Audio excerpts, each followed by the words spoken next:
Hello students and welcome back to the channel. So भी इस video में हम लोग स्ट्रेटजी को एक्सप्लेन करेंगे कि आप लोगों ने केमिस्ट्री को किस तरह से रिवाइज करना है so that you can score the full marks 70 out of the 70।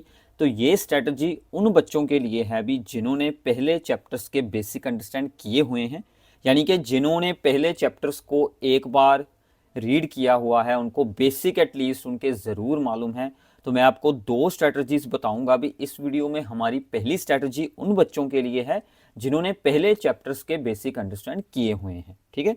बाद में सेकंड स्ट्रैटेजी उन बच्चों के लिए आएगी जिन्होंने अभी तक कुछ नहीं पढ़ा है, उनके लिए एक सेपरेट वीडियो आएगी भी, उसको आप लोगों ने ज़रूर देखना है। बाकी मैं आपको यही सुजेशन दूंगा कि ये भी आप लोग एक बार ज़रूर सुन लेना, इसमें भी काफ़ी यूज़फुल इन्फॉर्मेशन है। तो विदाउट वेस्टिंग एनी टाइम इस वीडियो को स्टार्ट करते हैं अभी। तो आपके सामने ये 5 मैंने पॉइंट्स बनाकर लिखे हैं, इनको वन बाय वन मैं एक्सप्लेन करूंगा। सो आपने साथ में ही कॉपी पेन रखकर इसको नोट डाउन करते जाना है कि आप लोगों ने किस तरह से अपनी रिवीजन को अब कंप्लीट करना है। तो अप्रोक्सीमेटली भी हमारे पास हैं 50 डेज। तो हम लोग 50 डेज में कैसे आपने रिवीजन करनी है कि जिसमें आपका ये सब कुछ कंप्लीट हो जाए, वो मैं आपको अब यहाँ पर वन बाय वन बताने वाला हूँ। तो अभी सबसे पहला काम है, आप लोगों ने चैप्टर वाइज जो चीज़ यहाँ पर कंप्लीट करनी है वो है कि चैप्टर को रीड करना है। अब देखो ये स्टूडेंट टू स्टूडेंट चेंज होता है। अगर आपको ने चैप्टर्स अभी अपने प्री बोर्ड्स में या फिर स्कूल एग्ज़ाम्स में रीड किए थे तो आपको ईजिली दोबारा उनको रिवाइज हो जाएंगे, सिंपल होगा आपके लिए। अगर आपने पहले अच्छे से नहीं इतने किए चैप्टर तो आपको थोड़ा सा टाइम इसमें ज़्यादा भी लग सकता है कंप्लीट चैप्टर को रीड करने में। तो अब देखो भी रीडिंग आप लोगों ने अपने नोट्स से करनी है, जो भी नोट्स आपने पहले यूज़ किए हैं। अगर आपके पास कोई भी नोट्स है नहीं तो आप लोग एनसीईआरटी से रीड कर सकते हैं। अगर एनसीईआरटी से भी है नहीं तो आप लोग हमारे चैनल पर नोट्स को आपको डाउनलोड करने के लिए मिल जाएंगे। अगर वो भी ना हो पाए तो आप लोग किसी भी रेफरेंस बुक, मतलब जहाँ से आपने पहले चैप्टर किया है वहीं से उसको दोबारा एक बार रीड करें। तो नोट्स या फिर एनसीईआरटी मैं यहाँ पर राइट डाउन कर देता हूँ, वहाँ से आपने चैप्टर को रीड आउट करना है। अगर चैप्टर रीड करने में आपको कोई मुश्किल हो कि मुझे कुछ याद ही नहीं है इस चैप्टर के बारे में, तो आप किसी न किसी की वीडियो यूट्यूब से देख सकते हैं कि आपको चैप्टर याद आ जाएगा। अगर आपको बेसिक्स याद हैं तो वो वीडियो देखने में अपना टाइम वेस्ट ना करना, तो सिंपली अपने नोट्स उठाओ या फिर एनसीईआरटी उठाओ और चैप्टर को रीड कर लो कंप्लीट, ठीक है भाई। अब चैप्टर रीडिंग के दौरान शायद आपने ये काम पहले भी किया हो, अगर किया है तो काफ़ी अच्छा है, अगर ना किया हो तो अब इसको भी ज़रूर कर लेना। वो क्या है कि आपने कुछ साथ में प्रिपेयर करना है, मेक फॉर्मूला शीट्स, ठीक है। जो आपके पहले न्यूमेरिकल वाले चैप्टर्स हैं भी उनमें से फॉर्मूला शीट्स को ज़रूर बनाओ, ठीक है। एक पेज उठाना, उस पर सभी इंपॉर्टेंट फॉर्मूलाज सिर्फ आपने राउट डाउन करने हैं, क्योंकि पहले 3 चैप्टर में न्यूमेरिकल्स मेन आपका पार्ट रहता है। तो अकेले फॉर्मूलाज वहाँ से आपने उनकी एक शीट्स बनाकर रख लेनी है। क्लियर है, ठीक है। और जो आपके ऑर्गेनिक वाले चैप्टर्स हैं भी उनमें से आप लोगों ने क्या करना है, रिएक्शंस के रोड मैप्स बनाएं, ठीक है। जो रिएक्शंस आती हैं ऑर्गेनिक में उनके रोड मैप्स बना लें। रोड मैप्स क्या होते हैं, जैसे मान लो कि अगर हम लोग अल्कोहल की बात करें तो आपने क्या किया कि एक रोड मैप बना लिया अल्कोहल्स की प्रेपरेशन का, ठीक है। प्रेपरेशन की सभी रिएक्शंस उस रोड मैप के अंदर आप लोगों ने ऐसे वहाँ पर एरो यूज़ करके कि अगर ये रीजन ऐड किया तो ये बन जाएगा, ये रीजन ऐड करेंगे तो ये बन जाएगा, ये रीजन ऐड करेंगे तो ये बन जाएगा। ऐसे आप लोगों ने वन बाय वन सभी रिएक्शंस का रोड मैप तैयार कर लेना है। ऐसे अल्कोहल की प्रेपरेशन, फिर अल्कोहल की केमिकल प्रॉपर्टीज़, उसका एक सेपरेट रोड मैप आएगा। ऐसे वन बाय वन आप लोग सभी के रोड मैप्स खुद बनाइएगा। खुद बनाओगे तो आपको अच्छे से अंडरस्टैंड होगी, अच्छे से याद रहेंगे। तो वैसे तो ऑनलाइन आपको बहुत सारे रोड मैप्स की पिक्चर्स मिल जाएंगी, बट सबसे अच्छा होता है अभी खुद बनाओ, ठीक है। तो आपके लिए सबसे बेस्ट रहेगा। या फिर आपके सामने आपको कोई बनवा दे वो रोड मैप, आपको कोई ऑनलाइन बनवा देता है या फिर आपके कोई टीचर आपको बनवा रहे हैं, तो आपको अच्छे से याद हो जाएगा। बना बनाया रोड मैप तो भी मिल ही जाएगा इजली, उसका कुछ खास नहीं काम होता। तो इसलिए खुद बनाओगे तो ज़्यादा अच्छे रहोगे, ठीक है। क्लियर है अभी। तो ऐसे इनके रोड मैप्स को आप लोगों ने प्रिपेयर कर लेना है। इसमें और भी पॉइंट्स हैं, वो मैं आपको बाद में ऐड ऑन कर दूंगा। तो ये दो चीज़ें आप लोगों ने भी ज़रूर करनी है, ठीक है। तो ये आपने एक बार चैप्टर रीड किया, ठीक है, अपने नोट से एनसीईआरटी से। साथ साथ में आप लोग अपनी फॉर्मूला शीट तैयार कर ली या फिर रेक्शंस हैं उनके आपने रोड मैप्स तैयार कर लिए। अब इनका काम क्या होगा अभी, अब इनका काम आपका जो आपका सेकंड स्टेप है अभी उसमें आएगा। तो सेकंड स्टेप में आपने क्या करने हैं अभी, प्रीवियस ईयर क्वेश्चंस करने हैं। अब देखो सबसे अच्छा ऑप्शन है कि आप कोई प्रीवियस ईयर क्वेश्चंस की बुक्स को बाय कर लो, ठीक है। किसी भी बुक को आप लोगों ने बाय कर लेना है, बहुत सारे पब्लिकेशंस की बुक हैं, बाकी नीचे डिस्क्रिप्शन में भी आपको लिंक्स मिल जाएंगे जो कुछ अच्छी बुक्स हैं। अगर आप वहाँ से ख़रीदना चाहें तो अच्छा है, अदरवाइज़ आप लोग कहीं से भी किसी अच्छी पब्लिकेशन की प्रीवियस ईयर क्वेश्चंस की बुक को बाय ज़रूर कर लेना। ईजी रहेगा भी, बार बार ऑनलाइन आप लोग, ठीक है ना, प्रीवियस ईयर क्वेश्चंस को ओपन करेंगे। बुक से अंडरस्टैंडिंग करनी, बुक से रीडिंग करनी सबसे बेस्ट ऑप्शन रहता है। तो प्रीवियस ईयर क्वेश्चंस की आप लोगों ने बुक उठा लेनी है, उसमें अनसोल्ड एंड सोल्ड मतलब आंसर्स भी साथ में दिए होते हैं। तो अब उसमें से आप लोगों ने क्या करना है, ठीक है, पहले खुद सोल्व करें, डू बाय योर सेल्फ, कोशिश करें, ठीक है, क्योंकि आपने पूरा चैप्टर पहले रीड आउट कर लिया है, आपके पास फॉर्मूला शीट है, आपके पास रोड मैप्स एंड एक्शन के, उनको यूज़ करें और क्वेश्चंस को खुद सोल्व करने की कोशिश करें। अगर ना हो देन चेक दी सोल्यूशन, फिर उनके सोल्यूशंस आप लोग देख सकते हैं, ठीक है। फिर उनके आप लोगों ने सोल्यूशंस यानी कि आंसर्स को आप लोगों ने बाद में चेक करना है। तो पहले आप लोगों ने खुद देखना है कि आपसे हो पाती है या नहीं। क्योंकि भी यहाँ पर एक बहुत ही इंपॉर्टेंट चीज़ काम आती है कि आपने अगर खुद सोल्व कर ली प्रॉब्लम तो आपका वहाँ पर कॉन्फिडेंस बन जाएगा कि ये चीज़ मुझे आ गई है, ठीक है। तो आपने अपना कॉन्फिडेंस ही बिल्डअप करना है। कॉन्फिडेंस अगर आपका बन जाता है तो एग्ज़ाम में आपको 70 आउट ऑफ 70 स्कोर करने में कोई नहीं रोक सकता, ठीक है। अभी इतना क्लियर है। चलो अब साथ में क्या करना है, अभी जब आप लोग प्रीवियस ईयर सोल्व करोगे तो काफ़ी सारे न्यू पॉइंट्स आपको वहाँ पर मिलेंगे, काफ़ी सारे ऐसे पॉइंट्स जो आपको शायद याद ना रहे हो, चैप्टर में आपके ध्यान में ना आए हों, वो आपको वहाँ पर मिलेंगे। उन सभी इंपॉर्टेंट पॉइंट्स को आपने नोट डाउन करना है, इंपॉर्टेंट पॉइंट्स को नोट डाउन करने, चाहे जो आपने फार्मूला शीट्स बनाई थी वहाँ पर ही उनको नोट डाउन कर लें, आपके रोड मैप्स के साथ एक दो पेज और अटैच कर देना, वहाँ पर इनको नोट डाउन कर लें। तो वो साथ में नोट डाउन ज़रूर करना, क्योंकि यही वो पॉइंट्स होते हैं जो आपको बाद में भूल जाते हैं, तो वो आप उनको ईजिली फिर रिवाइज कर पाओगे, इसीलिए आपने उनको नोट डाउन ज़रूर कर लेना है। इतना क्लियर है, ठीक है। अब देखो भी बहुत सारे बच्चे क्या मिस्टेक करते हैं, वो जब प्रीवियस ईयर क्वेश्चंस को बुक से रीड आउट करते हैं तो वो जस्ट रीड करते हैं और छोड़ देते हैं और सोचते हैं कि मुझे तो आते ही हैं, बस रीड कर लो, ठीक है। बट ऐसा बिल्कुल नहीं करना। भी कॉपी पेन पर उनको राइट डाउन करें, सोल्व करें, राइट करें, सोल्विंग करें। तो ये सारा काम खुद जब तक आप लोग नहीं करते भी तब तक आपको उसको डीपली अंडरस्टैंड करना आपसे नहीं हो पाएगा। क्लियर है अभी। चलो ये दो आपके स्टेप जो मेन है भी, इसमें आपका 70% तक काम ईजिली हो जाता है, ठीक है। तो ये दो चीज़ें आप लोगों ने चैप्टर वाइज करनी है, ठीक है। मतलब एक चैप्टर रीड किया, बाद में उसकी प्रीवियस ईयर कर ली, फिर अगला चैप्टर रीड किया, प्रीवियस ईयर कर ली, ऐसे अपने 1 बाय 1 चैप्टर वाइज इन दोनों चीज़ों को कवर अप कर लेना है। अभी थर्ड आती है एनसीईआरटी एक्सरसाइज। जब आपके सारे चैप्टर कंप्लीट हो गए फिर आपने सभी चैप्टर्स की 1 बाय 1 एक्सरसाइजेज करनी शुरू कर देनी है। तो ऑलमोस्ट भी आपका जो 70 to 80% काम तो ऑलरेडी ही हो जाएगा, ठीक है। Same as the previous year question, क्योंकि प्रीवियस ईयर में ऑलमोस्ट एनसीईआरटी क्वेश्चंस ही आते हैं, वो आपके सेम वहीं पर प्रॉब्लम्स हो जाएंगी। तो after completing all the chapters आप लोगों ने एनसीईआरटी एक्सरसाइज जो है वो स्टार्ट करनी है, ठीक है। आफ्टर कंप्लीटिंग दी चैप्टर्स, तो आफ्टर कंप्लीटिंग चैप्टर्स आप लोगों ने एनसीईआरटी एक्सरसाइजेस को सोल्व आउट करना है। तो आपको 20 to 30% न्यू प्रॉब्लम्स मिलेंगी, वो आपने अच्छे से अंडरस्टैंड कर लेनी है। अब हमने खुद को प्रिपेयर कर लिया है कि अगर एनसीईआरटी में से कोई मुश्किल प्रॉब्लम भी आती है वो भी आपकी क्लियर हो जाएगी, क्योंकि आप लोगों को तो अपने आप आइडिया हो जाएगा कि जो 20 to 30% न्यू प्रॉब्लम्स हैं जो प्रीवियस ईयर में हुई नहीं, वो कुछ अलग प्रॉब्लम्स हैं जो एनसीईआरटी में होती हैं बट एग्ज़ाम में जल्दी आती नहीं, तो आपको यहाँ से आइडिया मिल जाएगा। इतना क्लियर है। फिर आते हैं अभी एग्जाम्पलर बुक में से आप लोगों ने एमसीक्यूज करने हैं।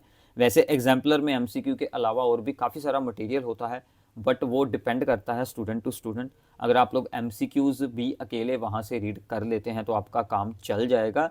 अगर आपकी स्पीड अच्छी है, अगर आपको अंडरस्टैंडिंग अच्छी हो रही है, अगर आपके पास टाइम बचता है तो बाकी की उसकी एक्सरसाइजेस को भी ज़रूर सोल्व आउट कर सकते हैं, बट उसके साथ कुछ खास नहीं भी चेंज होने वाला। आपको ज़्यादा से ज़्यादा 2 to 4% ही इंक्रीज़ देखने को मिलेगा, एक्स्ट्रा इन्फॉर्मेशन मिलेगी, बाकी अगर आप लोग ओनली MCQs भी रीड आउट कर लेते हैं तो इनफ है, ठीक है। तो NCERT एक्सरसाइजेज एंड एग्जाम्पलर में से आप लोगों ने MCQs को कवर अप कर लेना है। इतना क्लियर हो गया अभी। फिर अब यहाँ तक हमारे पास भी क्या कुछ हो चुका है, हमने सभी चैप्टर्स को रीड आउट कर लिया है, उनकी हमारे पास एक शॉर्ट नोट्स जैसे उनकी शीट्स बन चुकी हैं, रोड मैप बन चुके हैं, हमने प्रीवियस ईयर क्वेश्चंस को अच्छे से सोल्व आउट कर लिया है, उसमें से इंपॉर्टेंट पॉइंट्स को आप लोगों ने नोट डाउन कर दिया है, न्यूमेरिकल्स आप लोगों ने सोल्व आउट कर लिए हैं, उन सभी को सोल्व कर आपने अच्छे से देखा है। फिर दोबारा आपने NCERT एक्सरसाइजेस को भी सोल्व किया, फिर से एक बार आपको रिवाइज हो गया, ठीक है, सब कुछ।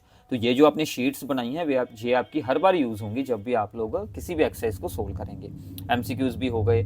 तो यहाँ तक ऑलमोस्ट आपका जो है अभी सिलेबस वाला काम तो ख़त्म हो जाएगा। अब क्या है कि मुझे स्पीड कैसे बिल्डअप करनी है। अब देखो भी इसके बाद क्या प्रॉब्लम होती है कि जब हम लोग पूरा पेपर सोल्व आउट करते हैं तो क्या होता है कि हमसे पेपर कंप्लीट नहीं हो पाता, ठीक है, या फिर पेपर को देखकर हमें ऐसा फील होता है कि यार मतलब ये सब कुछ तो मुझे भूल ही गया, ठीक है ना, मतलब कन्फ्यूज़न हो जाती है। तो उसको ठीक करने के लिए आप लोगों ने सैम्पल पेपर्स को सोल्व आउट करना है। अब सैम्पल पेपर आपको एक तो मिल जाएगा जो आपका यहाँ पर ऑफिशियल होगा, ठीक है ना, बोर्ड का सैम्पल पेपर होता है CBSE का, एक तो आपको वो सैम्पल पेपर मिल जाएगा। इसके अलावा अगर आपको और सैम्पल पेपर्स चाहिए तो आप मेरा सजेशन ये है कि आप किसी बुक को बाय कर लें। अब देखो भी इतना आप लोगों को, ठीक है, खर्चा अपनी ओर से करना होगा। आपकी 300-400 की भी ये बुक आएगी, ठीक है, प्रीवियस ईयर वाली, और आपकी 200-300 की ये बुक आएगी, ठीक है ना, सैम्पल पेपर की। इतना भी अगर आप लोग अपना इन्वेस्टमेंट करते हैं तो इतना कुछ बड़ा इशू है नहीं। आप लोग 600-700 रुपये में आपका एक सब्जेक्ट पर इन्वेस्टमेंट होगा, क्योंकि इंटरनेट पर फ्री सैम्पल पेपर्स भी मिल सकते हैं, नो डाउट, बट वो इतने अच्छे आपको सैम्पल पेपर्स नहीं मिलने वाले। आपको ज़्यादा से ज़्यादा 2 सैम्पल पेपर मिल जाएंगे, 3 मिल जाएंगे, इससे ज़्यादा आपको बिल्कुल नहीं मिलेंगे। वैसे जो आप लोग प्रीवियस ईयर बुक बाय करते हैं इसके पीछे भी 3 से 4 सैम्पल पेपर दिए होते हैं। अगर तो वो पेपर वहाँ पर है तो आप लोग उन्हीं सैम्पल पेपर को यहाँ पर प्रैक्टिस कर सकते हैं। एटलीस्ट आपने 5 पेपर से जरूर करने हैं, ठीक है। अगर इसमें पेपर है नहीं या वो आपके ईजिली हो गए, आपको और चाहिए, तो आप लोग एक्स्ट्रा कोई बुक बाय ज़रूर कर लेना, बट उसी वक्त बाय करना जब ये काम हो जाए, ठीक है। अभी बाय कर रख लोगे तो कोई फ़ायदा नहीं है। तो जब आपका ये काम एंड पर हो तब इसको बाय कर लेना, मतलब लास्ट के जो आपके 2-3 हफ्ते होंगे एग्ज़ाम से पहले, तब उसको बाय कर इसको सोल्व आउट करना। वैसे तो भी इसके पीछे भी पेपर दिए ही होते हैं। मैंने आपको जो बुक डिस्क्रिप्शन में सुजेस्ट की है उसमें PYQ प्लस सैम्पल पेपर दोनों चीज़ें ही आपकी कवर हो जाएंगी, तो आपको एक्स्ट्रा बुक बाय करने की ज़रूरत है नहीं। इसके साथ आपने प्रीवियस ईयर भी पेपर उठा लेने हैं, मतलब आपने एक पूरा पेपर बैठकर सोल्व आउट करना है। क्योंकि अगर आप लोग पिछले 2 साल के भी पेपर उठाते हैं, आपको 5-5 पेपर दोनों सालों के, ठीक है ना, डिफरेंट पेपर्स मिल जाएंगे, टोटल आपको 10 पेपर्स मिल जाएंगे। वो 10 पेपर्स ही सोल्व कर लो, और साथ में 2, ठीक है, सैम्पल पेपर होंगे बोर्ड वाले, वो मैं सभी अपलोड करके एक फ़ोल्डर बना देता हूँ, वो आपको नीचे मिल जाएगा, ठीक है। तो इनकी प्रैक्टिस करना भी, इनमें से आपको बहुत सारी केस स्टडी की प्रॉब्लम्स मिलेंगी, ठीक है, और वो आपने अच्छे से प्रैक्टिस कर लेनी है। MCQs आपको काफ़ी सारे मिल जाएंगे, वो आपकी अच्छे से प्रैक्टिस हो जाएगी। तो ये काम भी सबसे इंपॉर्टेंट है, ठीक है, क्योंकि आपको MCQs के बारे में आइडिया होगा कि एग्ज़ाम में कैसे MCQ आते हैं। क्योंकि आप लोग कोई भी प्रीवियस ईयर बुक बाय कर लो, उसमें मतलब हर साल का एक सेट ही ऐड किया जाता है, तो बाकी के 4 जो होते हैं भी सेट वो स्किप हो जाते हैं। तो इसलिए आपको कुछ एक्स्ट्रा यहाँ पर सोल्विंग करनी है, तो इसके साथ आपकी अच्छी प्रैक्टिस हो जाएगी। अब कितने दिनों में ये काम आपका कंप्लीट होना चाहिए, वो भी तो एक इम्पोर्टेंट पॉइंट है, ठीक है ना। अब देखो यहाँ पर हमने क्या स्ट्रेटजी बनाई है कि ये जो भी आपका है रीडिंग एंड PYQ जो कि आपने 1 बाय 1 चैप्टर्स के लिए करना है, इसके लिए हम लोग रखते हैं भी टोटल अपने 30 डेज़। तो 30 डेज़ यानी कि आपने 3 दिन एक चैप्टर को हैं दिए, बट ये ऐसे नहीं है कि आपने 3 के 3 दिन एक ही चैप्टर को, ठीक है ना, यूज़ कर लेने हैं। तो ये चीज़ ऐसे है कि आपने अल्टरनेट डेज़ पर अपना ये एक चैप्टर करना है, तो आपके पास कुछ एक्स्ट्रा डेज़ हैं, ठीक है, क्योंकि बीच में आपके भी बाकी सब्जेक्ट भी हैं, उनको ध्यान में रखते हुए ये मैंने आपको डेज़ बताए हैं। 30 डेज़ अगर आप लोग मानकर चलें तो आज अगर 20 दिसंबर है तो 20 से 20 तक, मतलब 20 जनवरी तक आपको ये कंप्लीट अप करना है।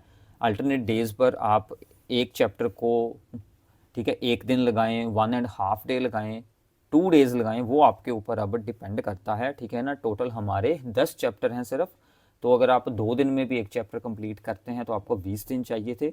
अल्टरनेट डेज क्योंकि आपने साथ में बाकी सब्जेक्ट्स को भी कवर अप करना है, तो ये आपका 30 डेज़ में काम हो गया, ठीक है। और बाद में एनसीईआरटी एक्सरसाइजेज एंड एग्जाम्पलर के लिए हम लोग रख लेते हैं अभी आपके 12 दिन, ठीक है। तो यहाँ तक आपका जनवरी का मंथ हो गया अभी एंड, आपकी 1 या 2, ठीक है ना, फरवरी आ गई। तो बाद में आपने जो आपका, ठीक है, 1 हफ्ता है वो आपने इसके लिए लगाना है जिसमें आप लोगों ने एग्ज़ाम मतलब पूरा पेपर रखकर सोल्व आउट करना है, ठीक है। अगर आपने 4-5 एटलीस्ट उससे ज़्यादा करने की कोशिश करना तो काफ़ी अच्छी आपकी प्रैक्टिस हो जाएगी। तो ऐसे ऑलमोस्ट आपके, ठीक है ना, 50 दिन हो जाते हैं कवर, और बीच में आपके पास बाकी सब्जेक्ट्स के लिए भी अच्छा टाइम बच रहा है, ठीक है। इतना क्लियर है अभी। तो अब देखो भी साथ में आप लोगों ने क्या ध्यान रखना है जब आप लोग ऑर्गेनिक के चैप्टर्स पर आएंगे, ठीक है। जो आपके स्टार्टिंग वाले भी 3-4 चैप्टर हैं, जैसे कि सॉल्यूशंस हैं, ठीक है, फिर इलेक्ट्रोकेमिस्ट्री है, ठीक है, फिर आपकी केमिकल काइनेटिक्स है। ये तीनों चैप्टर में भी आपके 2 पार्ट बनते हैं, थ्योरी प्लस न्यूमेरिकल, ठीक है। तो न्यूमेरिकल पोर्शन इसका भी मेन है, इस पर अच्छे से ध्यान देना, ठीक है। न्यूमेरिकल पोर्शन, ठीक है ना, ग्राफ बेस्ड प्रॉब्लम्स आती हैं, तो ऐसी कुछ प्रॉब्लम्स इनमें से जो मोस्ट इंपॉर्टेंट रहती हैं। फिर जो 2 चैप्टर है भी आपके डी एंड एफ ब्लॉक है, ठीक है, डी एंड एफ ब्लॉक आ जाता है, कोऑर्डिनेशन कंपाउंड्स आ जाता है। तो इनमें से जो है भी जो आपका मेन काम है, वैसे तो ये मोस्टली, ठीक है ना, थ्योरी बेस्ड है काम, और रिएक्शंस आपको डी एंड एफ ब्लॉक में मिलती हैं। उसकी रिएक्शंस की मैंने आपको एक शॉर्टकट वीडियो बताई थी कि कैसे आपने याद रखना है, भी ट्रिक्स बताई हुई हैं, वो भी आपको नीचे वीडियो मिल जाएंगी। डी एंड एफ ब्लॉक की रिएक्शंस को कैसे याद रखना है, वो कुछ मुश्किल होता है, वो आप लोग याद वहाँ से रख सकते हैं। और कोऑर्डिनेशन कंपाउंड में भी बेसिकली आपको थ्योरी और छोटी मोटी प्रॉब्लम्स जैसे कि IUPAC नेमिंग है, ठीक है, और इसमें आपको कुछ थ्योरीज आती हैं जैसे कि VBT है, ठीक है, CFT थ्योरी है, और साथ में आइसोमरिज्म है। तो ऐसे कुछ छोटे छोटे, ठीक है ना, टॉपिक्स हैं, तो काफ़ी इजी चैप्टर ये भी आपका बन जाएगा। क्लियर है। फिर जब आप लोग ऑर्गेनिक पर आएंगे भी सभी चैप्टर्स के लिए, बायोमोलिक्यूल्स थोड़ा सा अलग है, बाकी के जो 4 चैप्टर्स हैं, नेमिंग रिएक्शंस, चाहे तो आप इनके एक अलग नोट्स बना लो, ठीक है, जैसे आपने रोड मैप्स के साथ ही जो हमने ऊपर किया था रोड मैप्स वाला काम, उसके साथ आपने नेमिंग रिएक्शन का भी मतलब एक सेपरेट, ठीक है ना, अपने पेजेस पर नोट डाउन कर लेनी है, ओके। और नेमिंग रिएक्शन के बाद आपने उसमें क्या करना है, अभी ऑर्डर्स ऑफ रिएक्टिविटी लिख लें, ठीक है। ऑर्डर्स जिसमें कि इंक्रीजिंग ऑर्डर, डिक्रीजिंग ऑर्डर, जैसे SN1 SN2, डीहाइड्रोहेलोजिनेशन, ठीक है, एसिडिक स्ट्रेंथ, बेसिक स्ट्रेंथ, इन सभी के जितने भी ऑर्डर्स आते हैं, कौन स्ट्रॉन्ग एसिड है, कौन वीक एसिड है, वो सभी आप लोगों ने लिख लेना है।